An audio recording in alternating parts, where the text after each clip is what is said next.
Hi guys, welcome, I'm SimUK and this is my review on Planet Zoo. Today I'm going to do something that I never thought I was going to do. I'm going to heartily recommend a game which actually has more negative points than positive points.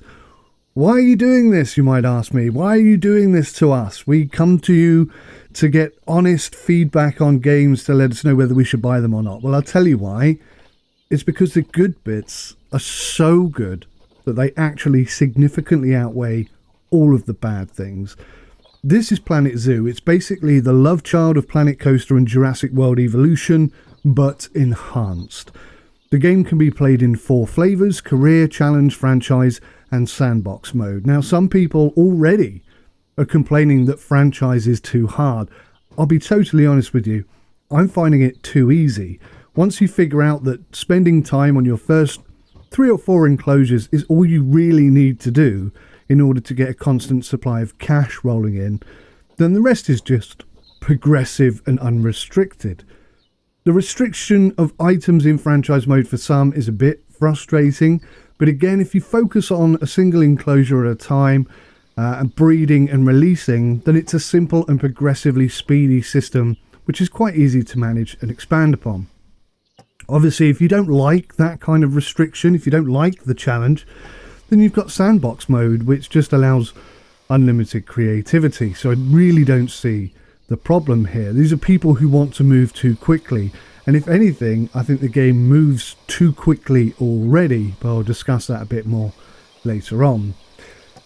This is not the most intuitive UI that I have ever seen. Some parts are very well done, other parts are not so well done, and some parts are downright ridiculous.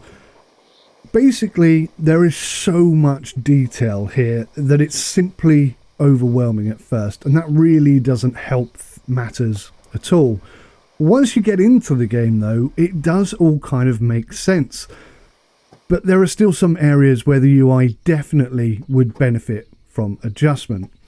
Let me just focus on the cons that I've discovered since I've been playing, and I've been playing through the beta and since release, and I'm on the vast majority of areas, I'm enjoying the game, but there are some issues, and it's my job to tell you about them. So, Planet Zoo is vast, and I do mean vast. I mean, gargantuan. It's enormous. It has a plethora of intimate details and resources that are almost finite. As such, there's a huge amount of data that needs to be filtered, researched and absorbed by you, the player. Now, in complete contrast to that, you have the character creation, which is the first thing you need to do in the game, and it is so unbelievably limited, it just seems pointless.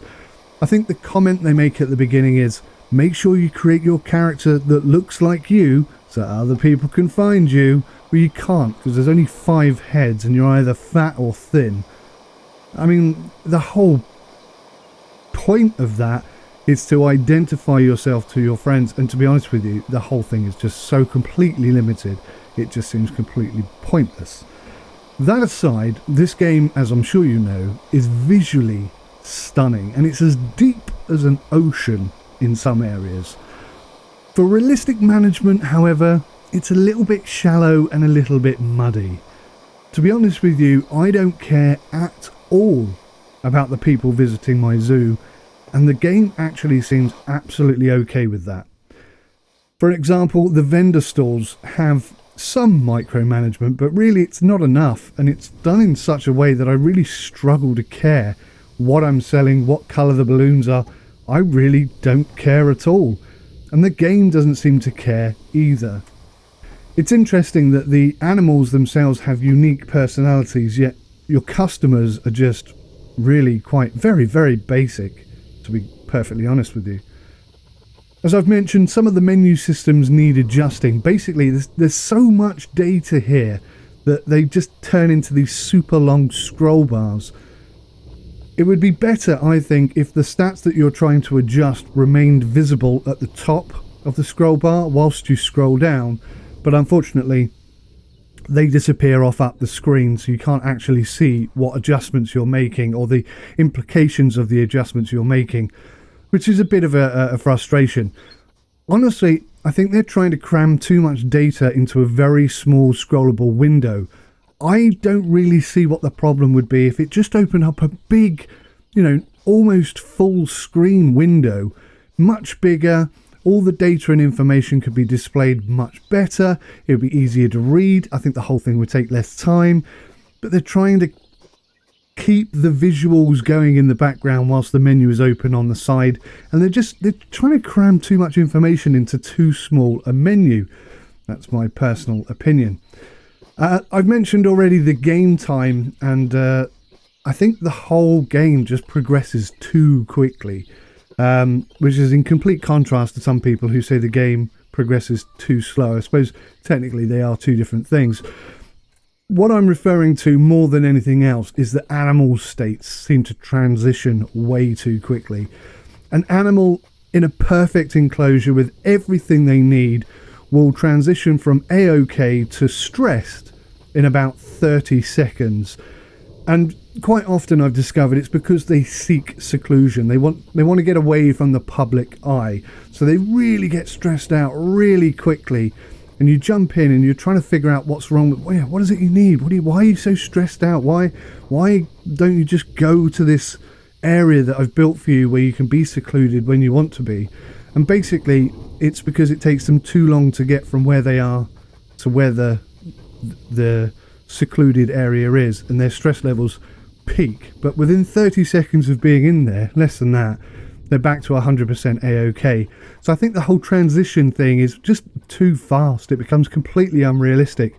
And the reason it happens that quickly is because the daytime, or the speed of an entire day, a 24-hour period, is just progressing way too fast in this game.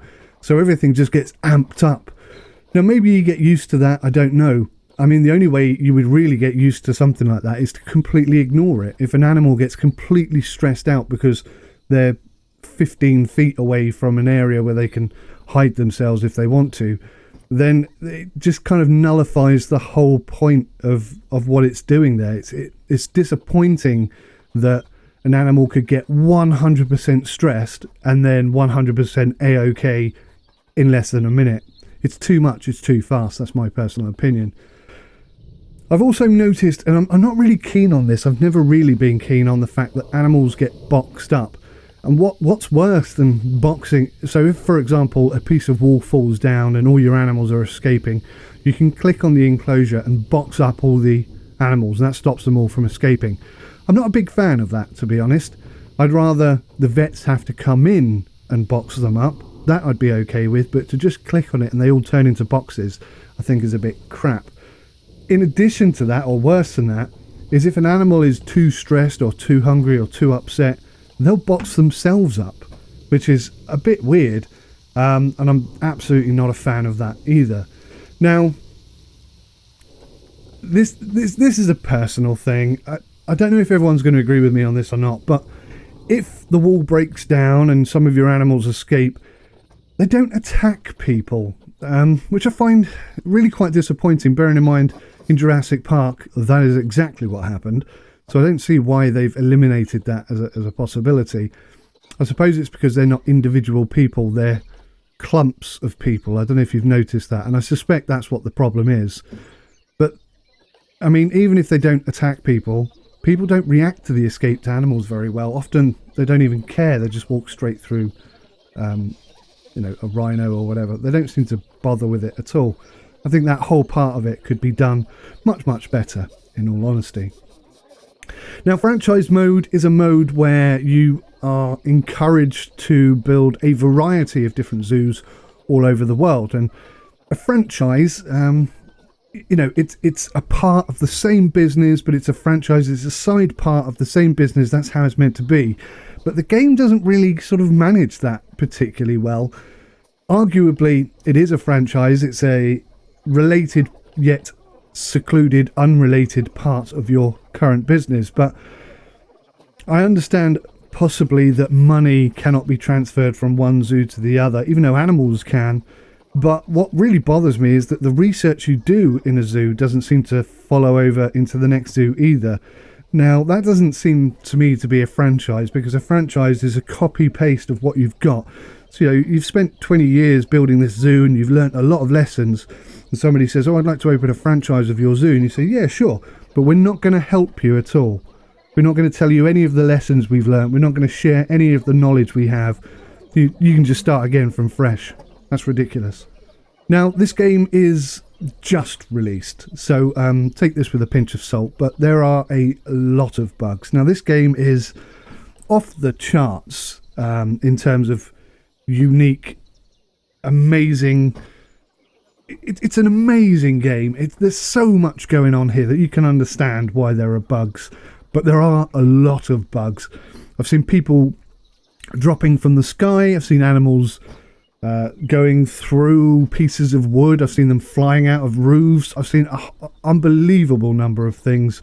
I've seen animals behaving and escaping in the most unbelievable, unrealistic of ways, and then they suddenly return. So you're getting an alert saying, a dangerous animal has escaped, and you're going, oh my god, let's go deal with that as quick as possible. Not that anybody cares because of what I've already mentioned, but you'll get there and he's already back in the enclosure. He hasn't been put there by a member of staff or anything. He's just glitched out and then glitched back in. So I mean, there's a lot of bugs like that. Keepers, they're getting stuck on these invisible walls, which means they can't get to the enclosures, which means they can't give them water, food, they can't do anything, so all your animals will die. It seems if you restart the game, that does fix that. Sometimes you can fix it by rebuilding the paths, but overall it's just it's a frustration. I don't know what's causing that, and that's definitely a bug that needs to be addressed.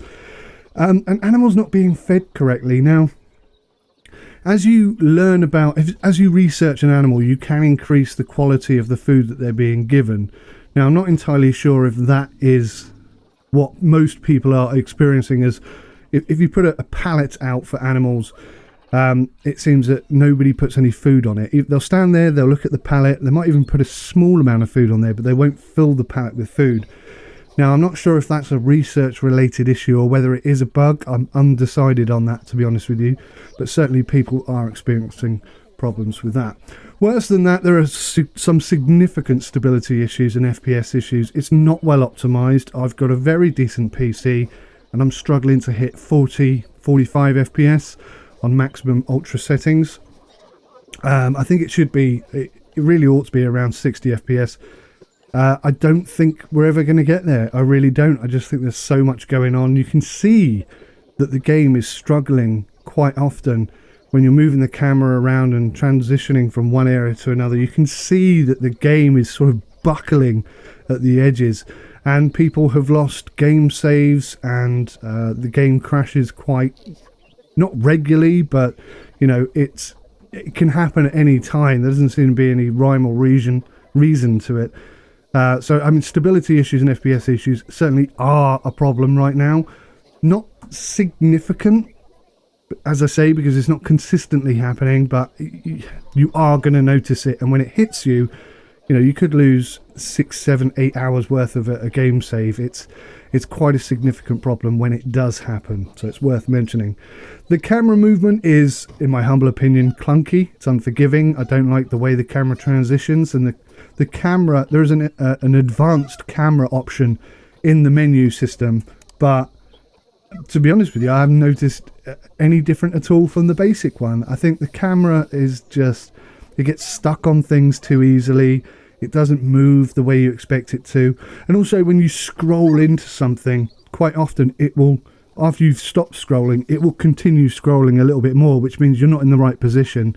And again, I think that's down to the FPS issues and the stability issues of the game. It definitely needs optimizing. It's the camera is struggling because of those other issues. I think that's the main problem.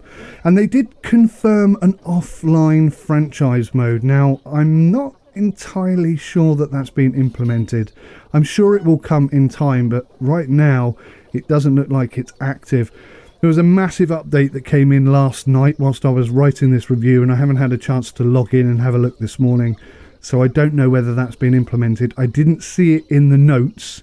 What I did see in the notes was a whole long list of, when you do this, the game crashes. When you do this, the game crashes. When you do this, the game crashes. When you do this, the game crashes. So they fixed a lot of game crash issues, so hopefully that some way will go towards fixing the stability issues that there are right now. So why am I even recommending this game? Because it sounds bloody awful, doesn't it? Well, it's a game where you can really build your own zoo. Your own imagination can be realized in this game. You can breed animals, you can release them back into the wild with conservation. We've got the Welsh Nancy Jones who guides you through this rather extensive learning curve that comes with Planet Zoo. It's stunning. This game is stunning. The animal modeling and individual animal behavior is just off the charts good. You can see where all of the majority of the attention and work has gone, and it really pays off. And of course, you know, it's not just a fun game, it's an educational game. It will give you conservational insights. There's a really extensive encyclopedia, like, you know, 50,000 words of an encyclopedia. This is a lot of information. And obviously, same as it was in Planet Coaster, you've got almost limitless creativity options, and the community creations that are out already are just amazing. You can build anything you want in this game. It's so modular, it's so clever. That's its really unique selling point. The animals are fantastic, and the building opportunities, the modelling and the terrain editors, just off the charts good. I mean, oh my god. In the video that you're watching now, you can see it. I'm just messing it. I mean, I'm by no means good at this game. I've seen some people create some incredible things, but even a complete noob like me can create something really quite spectacular. And, you know, the more I play it, hopefully the better I'll get. But I'm just enjoying creating something amazing. And that's what this game really delivers on. The sound design in this game is astounding, and it's so accurate. Each individual animal seems to have their own sound files that just match that animal almost to perfection. The art design, the lighting, this whole game is just sublime. And I'm sure 6 months from now, the long list of issues that I'm having with this game will have been thinned out and reduced. And as that happens, the beauty and the real amazing elements that this game offers will start to emerge and become the greater part of what this game is. It's just so big. It's just so much detail, so much information, that it's you kind of expect a lot of these problems to be here. We're going to have DLCs. I mean, we know we're going to have DLCs. They're going to be ridiculously expensive. It's going to annoy everybody, but it's going to be extremely high quality as well. So you're going to have to kind of balance that. You know, do you enjoy it enough in order to pay £10 for dolphins? I don't know. Maybe. I'd be tempted. I have to be honest. If they brought dolphins into the game, or penguins, I'd be tempted. Really, seriously, genuinely tempted, because it's just so good. And that's the point of this game, is even though it's a buggy, frustrating, management shy, disgraceful annoyance, it's one of the best games I think I've ever played. I've never been so excited for a game as I am for this one. I just love it. I think it's just, I'd love to be more creative, and this is a game that can help me be more creative. And I think that's the thing, the key. My daughter is incredibly artistic and really, really creative, but she's a little bit too young to be able to manage the intricacies of this game and to deal with all the problems that this game produce. But one day, when a couple of years from now, she is going to pick up this game and she is just going to go crazy with it. She's going to make the most amazing things in the world, and I can't wait to see what she can create, and I can't wait to see what I can create. This game is beautiful, stunning, and incredibly impressive in so many ways. So yes, there are problems. Yes, the management system is shy at best. The customers who come to your zoo are just basically just going to throw money at you. It's almost, as long as you don't rush the beginning, it's almost impossible to fail. It's too easy, in my humble opinion, in many ways, and yet it's still quite complex and complicated and awkward. But A lot of that is down to the speed at which the game progresses. It transitions from day 1 to day 2 far too quickly, in my humble opinion, and it kind of gives mixed information. But there you go. Hopefully this review has been helpful for you, and I've got a lot of videos that I'm going to be putting up over the next couple of weeks and months. So if you would like to watch a chilled out, honest, and when I say honest, I mean when I play a campaign level for the first time, it really is the first time, so I don't know what to expect. I don't know what I'm doing. I'm not one of these YouTubers who've played that level already and then pretend that I haven't. I just play it genuinely, which is, you know, I think going to show you exactly what you can experience in the game, rather than pretending that I'm really good at it, which I'm not. But this is a great game. I love it to bits. Let me know in the comments what you think. If you've bought this game, do you like it? Do you think it's good? Do you hate it? What do you hate? What do you like? I mean, I'm pretty sure you're going to come to a similar, if not the same conclusion that I have, that this game is absolutely epic, yet it has a few problems. There are a few things that need to be ironed out, and hopefully over the next couple of months it will be. That's enough prattling from me. Thank you for watching. Take care of yourselves till next time. Goodbye.